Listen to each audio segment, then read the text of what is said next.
요즘 지금 한국 하는 꼬라지 보니까 Make American Shipbuilding Great Again. 말만 맨날 이재명 김민석 거기 뭐 트럼프 가서 마스가 Make America Shipbuilding Great Again 이거 하고 왔잖아. 말만 그렇게 하고 실제로 그 일을 따올 수 있는 생각은 없어 보인다. 이제 이란 전쟁이 사실상 정리 수순을 갖다가 밟으면서 트럼프 대통령이랑 백악관 측에서는 다음 목표를 쿠바라고 얘기하고 있고, 매번 문도날드가 이제 방송에서 말하는 것처럼 결국에 미국은 현재 사실상 지구 청소 작업, 전 지구를 평화롭게 만들겠다 이런 것들을 하고 있는 상황인데, 사실 이게 누구라도 꼭 했어야 되는 일이에요. 과거에 왜 미리미리 진작에 끝나지 않았지 싶은 일들을 지금 트럼프 행정부에서 하고 있는 게 맞다. 그냥 맞아요. 그냥 제 말을 들으세요. 역대 대통령들이 했어야 돼. 근데 왜 과거의 대통령들은 이런 작업들에 대해서 너무 미온적이었을까? 결국 문도날드의 생각에는 대통령이라는 그 자리에 직함의 특성과 어떤 인간의 본성이 조금 작용하지 않았을까? 내가 대통령이야. 나 어차피 이제 끝났어. 한국이든 미국이든 대통령 한번 했으면 정치 은퇴야. 사실상 그냥 내가 미국에서 대통령 했고 역사에 이름 남겼으면 됐지. 굳이 그렇게 큰 무리하지 않고 암살 위협 같은 것도 안 받고 그냥 기존에 있었던 세계의 질서에 순응하면서 아이고 예 인사나 잘하고 다니고 어디 감동 연설 이런 거나 한 번씩 하고 다니고 그러고 다니면 사실상 대통령은 그냥 끝나는 거야. 의전을 갖다 세계 최고급으로 딱 받아버리면서 한 8년 나 미국 대통령이에요 꺼드럭거리고 말아버리면 되는 건데, 트럼프 대통령은 이제 그런 것들의 염증을 느껴서 내가 뭔가를 해결하러 왔다. 지금 미국은 사실상 바보 국가다. 할 건 해야 된다. 결과적으로 이게 옳은 방향이었던 틀린 방향이었든 나는 미국의 문제들을 해결하러 왔다. 방법론에는 차이가 있을지언정 아무것도 하지 않지는 않겠다 하고 온 사람이 이제 트럼프 대통령인데, 그래서 사실은 개인적으로 문도날드가 조금 더 트럼프 대통령을 응원하고 지지하는 게 있어요. 트럼프가 뭘 하면 100% 다 잘 된다? 트럼프가 손만 대면 사실상 뭐 금손이다? 저는 그렇게 생각하지 않거든요. 이 세상에 아주 많은 일들이 유기적으로 돌아가고 있고 사람 일이라는 건 모르는 거야. 아무리 좋은 의도를 갖고 철저한 준비를 통해서 뭔가를 시작했어도 그 결과는 좋지 않을 수가 있어. 그러니까 다양한 대기업들, 다양한 국가들, 아주 큰 조직들도 다 전문가들을 데리고 있으면서도 한 번씩 실패를 맛보기도 하고 그런 거기 때문에, 그럼에도 불구하고 트럼프 대통령의 강한 문제의식 그리고 그런 것들을 실행하고 행동으로 직접 옮기는 이런 실천력들을 문도날드는 굉장히 높이 사고 있다. 자고로 정치인이란 그래야 된다. 네가 그냥 네 개인 회사 운영하는 사람이면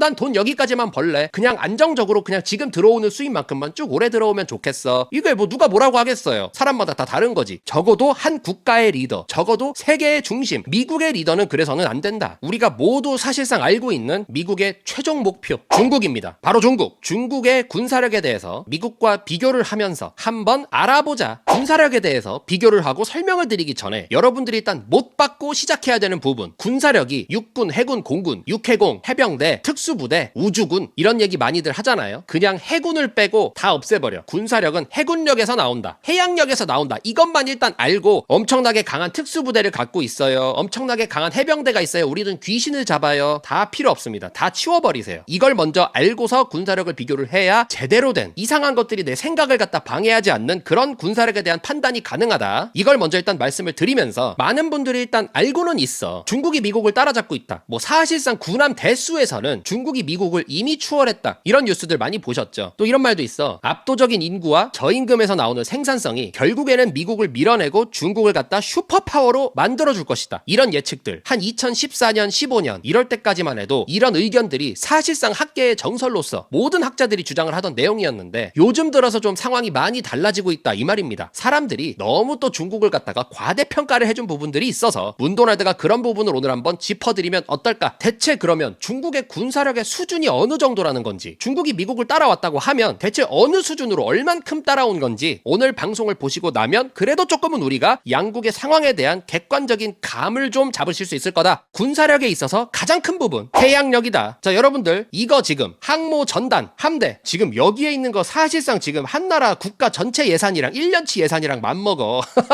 저 항공모함 배 한 척만 7조짜리예요. 7조. 그 7조짜리가 3개를 가고 있네. 21조네. 그리고 그 옆에 각종 군함, 이지스함 다 있죠. 미쳤다. 일단은 항모가 왜 중요하냐? 문도날드가 아까 해군력 빼고는 다 없애버려라. 그냥 해군력만 보면 된다. 바다를 지배하는 자가 세상을 지배한다. 이렇게 유명한 대사들을 마구마구 쏟아냈는데, 그 이유가 사실은 공군력에 있다. 이게 뭔 개소리냐? 방금은 해군력만 중요하다며요. 근데 왜 공군력을 갑자기 또 얘기하세요? 그러니까 해군력이 공군력 때문에 필요한 거예요. 사실상 우리 우리 전쟁에서의 꽃, 전투기, 공군력이다. 미사일은 또 애초에 다른 전력이라서 아예 ICBM이라고 해서 대륙을 넘나드는 그런 미사일이 있기 때문에 사실상 딸깍 한 방으로 적국을 초토화를 시켜버릴 수 있는 그런 미사일들은 그냥 미사일로서 두고, 그건 사실상 우주에서 내려오는 거라서 그건 이제 뭐 군사력이라기보다는 그냥 미사일, 찌끄레기 이란이 쏘는 미사일 말고 ICBM, SLBM 이런 것들은 조금은 또 다른 내용이에요. 그건 이제 사실상 3차 세계대전 핵전쟁으로 가는 거라서 그건 또 다른 내용이고, 그런 거 말고 재래식 전쟁, 정말 말 그대로 군사력이라고 할 수 있는 것에서는 사실상 전투기가 1등이다. 전투기를 지금 재래식 전력으로 잡을 수 있는 방법은 다른 전투기밖에 없어요. 지상에서 육군이 대포로 그 전투기 날아가는 거 맞춥니까? 지상에서 군인들이 딱 총 쏘면 그거 하늘로 올라갑니까? 총알은 그냥 올라가다가 떨어져. 몇백 미터 위로 가지도 못해요, 총알이 원래. 이 전투기를 결국에는 내가 원하는 곳, 미국 입장에서는 이란에다, 중국에다, 세계 각지에다가 보내려면 전투기는 연비가 안 좋아서 한 번 주유를 해서 거기까지 갈 수가 없어요. 그 전투기를 그 앞바다까지 가져가려니까 전투기 때문에 항공모함이 필요하고, 그 항공모함은 전투기를 싣고 다니는 배니까 사실상 최소 무장만 있을 뿐이지 그 항공모함을 또 지키기 위해서 전함이 필요하다. 옆에서 호위를 해야 될 거 아니야. 대포도 쏘고 미사일 같은 것도 항공모함으로 날아오면 추적해서 또 요격도 하고, 이런 모든 것들, 그것 때문에 전투기 때문에 필요한 항공모함 때문에 필요한 전단이 패키지 자체가 완성이 되는 거다. 이 자체가 그냥 군사력이라고 할 수 있어요. 물론 최종 승리 깃발, 점령 깃발은 우리가 직접 상륙을 해서 지상군을 투입해서 주요 지역들을 점령하고 상대 리더를 갖다 앞에 앉혀놓고 조약을 맺어야지 끝나는 거지만, 기본적으로 전쟁의 승패, 적국의 시설을 파괴하는 그런 능력들은 사실상 전부 다 전투기가 담당을 하고 있는 거기 때문에 상대의 무선 레이더 통신 시설, 인터넷 시설, 상대 생산 시설, 군수물자 생산일 수도 있고요. 단순 공산품 생산, 군인들 하다못해 전투식량 생산, 이런 것들까지 상수도 시설, 마실물, 씻을물 이런 것들 갖다 잡아 돌릴 수 있는 전력이 결국에는 전투기다. 그래서 이 해군력, 또 해군력의 범위를 또 벗어난 해양력, 해양력이라는 단어는 단순히 전함이 많고 적고 항공모함이 몇 대가 있고 군사력이 어떻게 되고 이런 개념이 아니에요. 해양력은 좀 더 포괄적인 건데, 일단 첫 번째로 방금 말씀드린 해군 군사력 플러스 전투기, 그리고 그 군함을 건조하고 수리할 수 있는 그런 기술, 능력, 인력 이런 것들, 그리고 세 번째가 전 세계에 수많은 정박 가능한 항구, 그리고 그 해군 기지를 확보하는 것, 그리고 4번, 저 2번 있죠. 건조 수리, 이런 것들을 해외에서도 할 수 있는 능력, 이런 것들을 우리가 통칭 해양력이라고 부른다. 우리가 뭐 이지스함, 순양함 이러면 좀 헷갈리잖아. 문도날드가 크기별로, 순서대로, 용도별로 아주 빠르게 일단 정리를 좀 해드릴게요. 이것도 알아두면 또 좋지. 큰 순서대로 일단 순양함, 크루저라고 하죠. 1만 톤급 이상의 대형 함정을 갖다가 우리가 순양함이라고 부르고, 사이즈가 크다 보니까 원거리에 대한 작전 능력, 멀리 다닐 수가 있다. 그리고 강력한 미사일 탑재 능력을 갖추고 있다. 사실상 전함 중에는 본진이야. 항공모함을 빼고서 엄청 큰, 제일 큰 애가 바로 순양함이다. 그리고 옆에 이지스 구축함, 얘는 이제 사실상 미사일 전력 전용 이지스 전투 시스템을 탑재하면서 중간에서 좀 중계도 하고, 야 어떤 새끼 저기 있다, 우리가 레이더로 봤더니 이 새끼들 여기 몰려있다, 이런 것들. 그리고 탄도미사일 날아온다, 바로 방어 요격. 그리고 전투기 전단이 왔다, 사실상 대포가 막 많아, 손가락이 막 10개야, 이걸로 하나하나 막 다 격추시켜. 이런 것들에 대항하는 게 이지스 구축함이다. 그 다음이 이제 호위함, 구축함보다는 조금 작은데 그래도 이제 대공 방어 역할, 조금 더 몸빵하고 돌아다니는 애들, 말 그대로 호위. 그 다음이 이제 고속정. 이 고속정에는 미사일도 좀 탑재가 될 수도 있고, 유도탄을 탑재할 수도 있고, 군인들이 그냥 소총 들고 있을 수도 있고, 말 그대로 진짜 달려다니는 애들, 야구 게임으로 치면 유격수 같은 애들, 여기 갔다 저기 갔다. 진짜 고속정 같은 경우에는 상대 함정이 접근할 때 몸빵을 하는 경우도 있어요. 앞장서서 약간 해병대 느낌으로 이렇게 하는 것들이 고속정이다. 자, 그래서 방금 전에 말씀드렸던 전함, 바로 그런 것들이 이 조건에서 1번의 군사력에 해당하는 거다. 이 전투기가요, 여러분들 보통 항속거리가 한 번 기름을 풀 충전을 했을 때 운행할 수 있는 거리가 2000km 내외예요. 오히려 성능 좀 좋은 것들은 1000km대로 떨어지는 경우도 있고, 옛날에 나온 거 조금 연비 덜 잡아먹는 것들은 2500까지 가는 경우도 있는데 2000km 내외다. 전투기라는 것은 기름을 한번 풀 충전을 하면 운행을 할 수 있는 거리가 2000km고, 2000km 끝나면 바로 연료 없어서 추락, 이렇게 생각하시면 됩니다. 왕복 기준이야, 왕복. 그러니까 전투기가 어디서 이륙을 한번 하면 1000km를 갔다가 1000km를 다시 돌아와야 돼. 그래서 작전 범위는 1000km라고 얘기를 하는데요, 문제는 이 1000km도 갔다가 바로 턴에서 오는 거야. 그리고 거기다가 가서 작전을 해야 된다며. 드리프트 막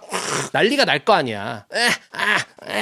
뭐 이런 걸 할 거야. 전투기 타고 가서 쭉 갔다가 쭉 오는 이런 평화로운 일은 벌어지지 않잖아. 그렇다고 해서 또 꽉꽉 채워서 완전 앵꼬까지 쓸 수도 없어. 사실상 문도날드가 보기에는 500km 정도가 작전 범위가 아닐까. 그러면 우리나라에서 500km면 사실상 그냥 우리나라랑 주변 바다 정도야. 1000km 다 써도 그냥 갔다가 오는데 서울에서 이륙한다고 가정하면 오사카 정도, 딱 베이징 정도, 못하고 작전도 못하고 갔다가 바로 돌아와야 되는 그 정도가 이제 전투기의 한계예요. 그래서 보시면요, 이게 미국이거든요. 미국은 사실상 본토에 공군력이 필요가 없어요. 미국이 여기서 전투기를 이륙시켜서 그 전투기가 어디서 무슨 작전을 하고 올 거야. 그래 봤자 멕시코 조금, 캐나다 조금인데 뭐 뭘 할 거야 여기서. 반대로 말하면 항공모함을 끌고 미국 앞바다까지 오지 않는 한 미국에 갔다가 전투기를 끌고 올 수 있는 나라도 제로, 미국이 여기서 전투기를 이륙시켜서 타격할 수 있는 나라도 제로. 그렇기 때문에 진짜 미국의 진정한 공군력, 이것은 바로 캐리어, 즉 항공모함에서 나올 것이다. 전 세계를 싸돌아다녀야 될 거 아니야. 저 그린란드도 한번 가서 위협도 해야 될 거 아니야. 중국 앞바다도 가야 될 거 아니야. 그때 모든 전투기들을 다 싣고 다닐 그 캐리어, 그것이 바로 항공모함이다. 자, 그리고 곧바로 아까 2번 주제로 넘어가면 군함의 건조 그리고 수리할 기술 플러스 능력에 대해서도 해양력에서 가장 중요한 요소라고 말씀을 드렸는데요. 이 군함의 건조와 수리에 있어서 미국이 살짝은 조금 뼈아픈 실책을 하기는 했어. 과거에 1980년대 초에 레이건 정부에서 신자유주의를 표방하면서 정부에서 이 조선업에 주던 보조금을 폐지해버려요. 물론 우리의 큰 자유주의, 시장 경제의 원리 이런 것들에는 부합하는 그런 정책들이었지만 이게 이제 상업용 선박에는 그럴 수 있다고 쳐도 군함들에게까지 이런 영향이 미쳤다는 것은 조금은 뼈아프다. 우리가 뭐 군함을, 군대를 갖다가 시장주의 원칙에 따라서 조금 더 싼 가격에 우리나라 지켜주실 분 이런 식으로 입찰해야지는 않잖아. 들어가는 돈은 신경 쓰지 말고 좀 더 본질에 집중하는 게 옳다는 그런 이제 생각을 좀 갖고 있는데, 원래 미국 정부에서 1981년 이전까지는 선박 건조에 보조금을 줬어요. 왜냐면 미국 사람들은 임금도 많이 받아야 되고 뭘 하여튼 해도 미국에서 만들면 더 비싸지고 하다 보니까 특히 선박에 대해서는 진짜 큰 거고 조선소도 엄청 크고 그 안에 들어가는 인력들, 노동자들도 엄청 많고 하다 보니까 보조금을 줘야지 사실은 이 산업이 지속될 수가 있었어. 근데 그걸 레이건 정부에서 중단시킵니다. 시장의 자율에 맡겨야지. 물론 틀린 말은 아닌데 좋은 취지였으나 군함 건조 능력에 대해서는 아주 좀 치명타가 되지 않았나. 경쟁력이 상실된 거죠. 왜냐면 우리나라, 한국, 일본 그리고 그 이후에 또 중국, 소련 이런 나라들은 아주 그냥 정부에서 보조금을 빵빵하게 밀어주면서 너네 배 만들어! 니네가 돈 못 갚으면 우리가 대신 외국은행에 돈 갚아줄 거야. 정주영씨 걱정하지 마. 임자는 나만 믿어. 이런 느낌으로 국가에서 제대로 밀어줬기 때문에 그런 가격 경쟁력에서 미국의 조선소들이 살살 밀려나기 시작하면서 결국에는 1991년에 소련이 붕괴되면서 사실상 미국은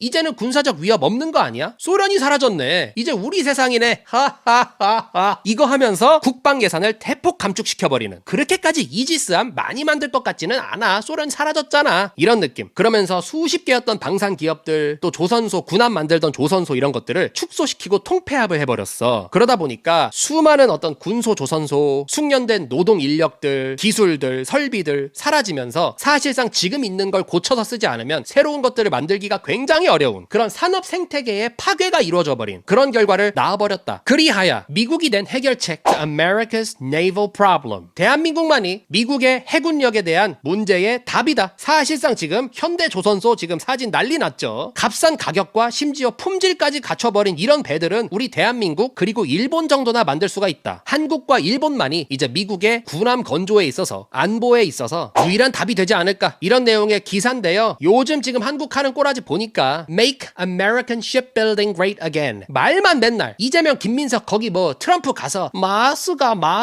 Make America Shipbuilding Great Again 이거 하고 왔잖아. 말만 그렇게 하고 실제로 그 일을 따올 수 있는 생각은 없어 보인다. 그러니까 이번에 미국이 일본 군함 파견하고 지뢰 제거해준다고 말해줘서 고마워. 일본 국기 딱 박아놓고 그렇게 하고 있는데도 우리나라는 가만히 있다 그냥. 당연히 이렇게 하다 보니까 앞으로 어떤 미국 군함 건조의 일감들은 더 일본에게 몰아주게 될 것 같고요. 미국과 일본이 더 전략적 파트너십을 공고하게 가져가지 않을까, 이런 합리적인 예측을 문도날드가 해봅니다. 자, 다음 주제 여기서 3번, 전 세계 수많은 정박 가능한 항구 및 해군 기지를 확보하는 게 어떤 국가의 해양력에 있어서 정말 중요하다. 자, 여기서 중국이 군함을 정박할 수 있는 항구 중국 제외하고 찾아보세요. 한 군데라도 있어? 중국이 진해 앞바다, 동중국해, 남중국해 빼고 진해 항구 빼고 중국이 군함을 댈 수 있는 항구 하나만 찾아봐라. 진짜로 절대 없어요. 진짜로 절대 없어. 군함을 갖다가 지구 곳곳의 항구에 정박하는 게 중요한 이유? 말해서 뭐합니까? 군함만 있으면 되는 게 아니야. 군함 안에 군함을 운용할 수 있는 연료만 있으면 되는 게 아니야. 그 안에 사람들이 먹고 마시고 이런 여러 가지 물자들을 보충해주기만 하면 되는 게 아니야. 또 한 번씩 뭐가 고장나면 당연히 정박해서 수리도 해야 되고 이런 것만 있는 게 아니야. 군함은 정말 엄청난 것들이 다 필요해요. 사실상 하나의 거대한 군사 기지 혼자 고립돼서 바다 위에 떠 있을 수가 없어요. 그래봤자 결국엔 사람이 만들어낸 거대한 기계 장치에 불과하기 때문에 방금 앞서 말씀드린 모든 것들을 커버를 하려면 우리나라뿐만 아니라 전 세계 세계 곳곳에 정박이 가능해야 된다 이 말입니다. 전 세계 항구에 중국 무역선이 됐든 화물선, 상선 이런 건 될 수 있겠지. 지금도 많이 하고 있으니까. 근데 군함을 댄다? 특히 평시도 아니고 전시에 군함을 중국이 다른 국가의 항구에 댄다? 될 만한 국가가 있다?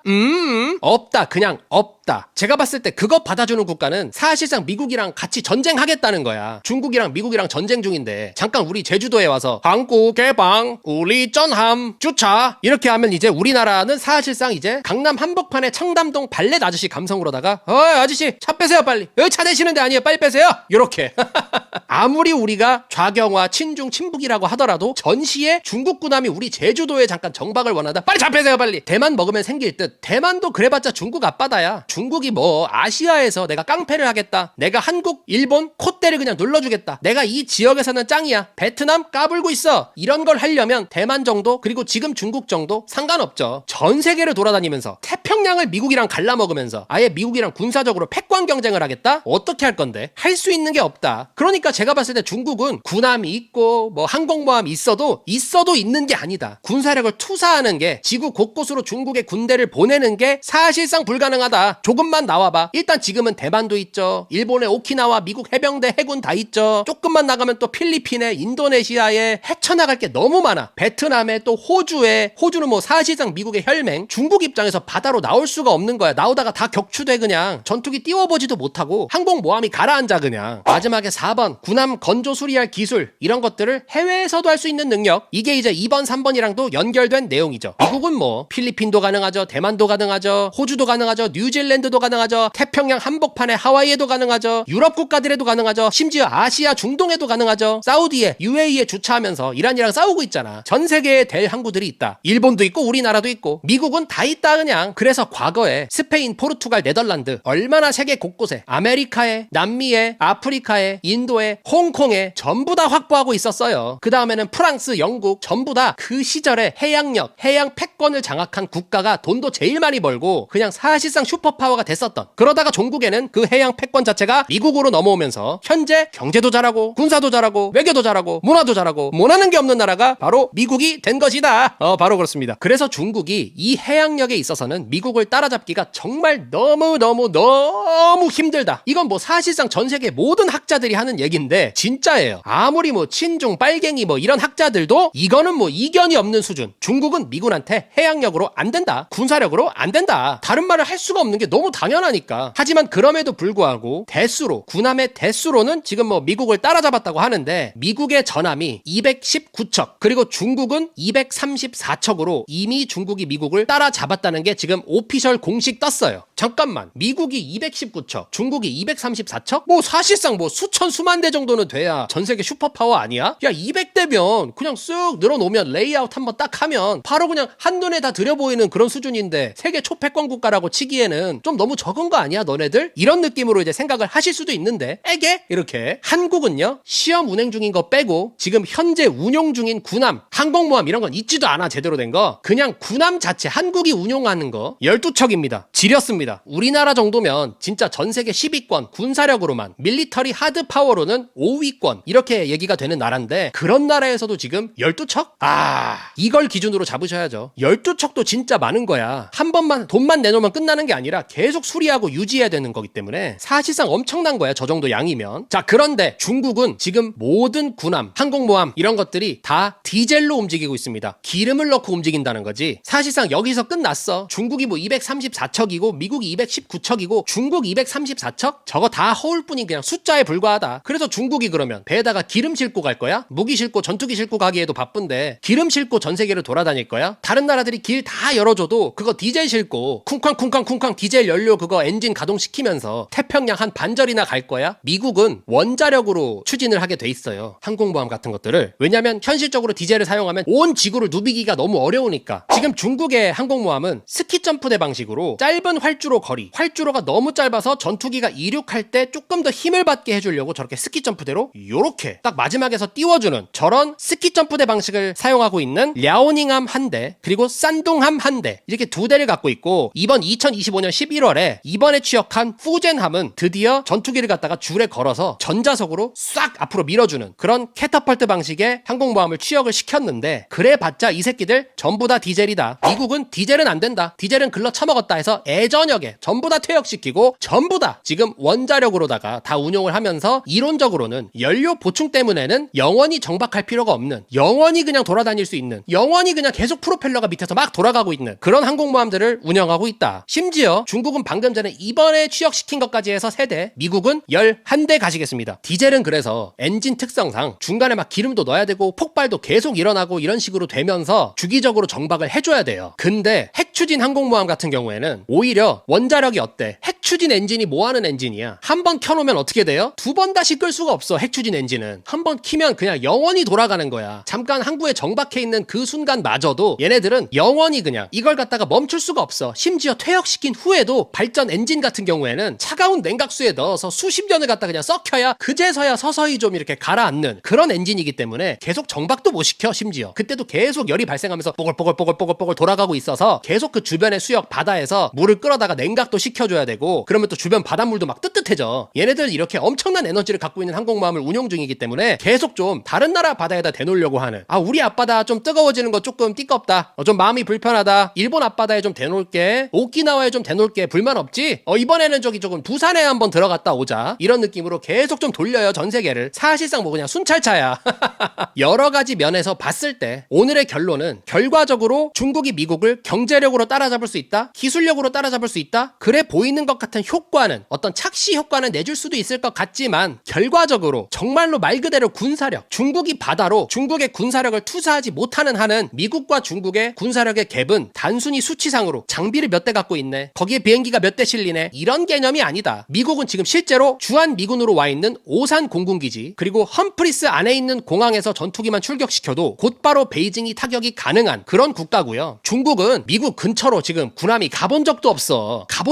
진짜. 전쟁 게임이 안 돼. 그냥 이런 것들을 잘 알고 앞으로 어떤 뉴스가 터지더라도, 아무리 중국의 군사력이 미국의 군사력을 위협하는 것 같이 거짓 조선 뉴스들을 여러분들이 보시더라도, 이런 사실을 정말 머릿속에 클리어하게 탑재하신 상태로 그런 것들을 받아들이시다 보면 별다른 무리가 없지 않을까, 이런 생각을 좀 합니다.